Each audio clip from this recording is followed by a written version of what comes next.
Okay, today's assignment is commas. So there are 5 comma rules, and we're going to talk about one rule at a time. And the first one is comma rule number 1, items in a series. I think this is the easiest one. So this is primarily a list of things. So in your Schoology classroom, you will see the commas folder. And inside the commas folder, you can't see these yet, but you will as they come up. At the bottom, there is a comma rule slideshow with examples.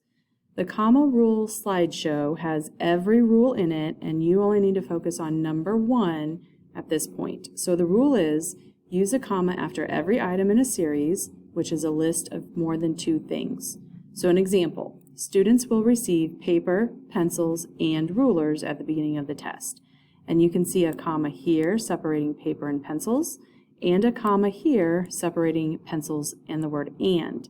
This comma, the one before the and, is the one that you have to make sure is there. That's called an Oxford comma.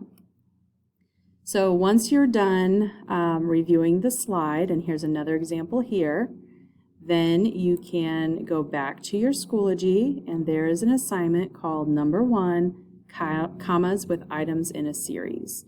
When you open that up, you will have 10 questions where you determine if the sentence is correct or not correct. So number 1, Kim's winning painting was of a scarlet rose, comma, a yellow tulip, comma, and a blue iris.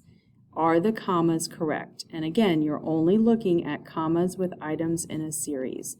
So if this is correct, you push correct and you move on through the 10 questions. And that's it.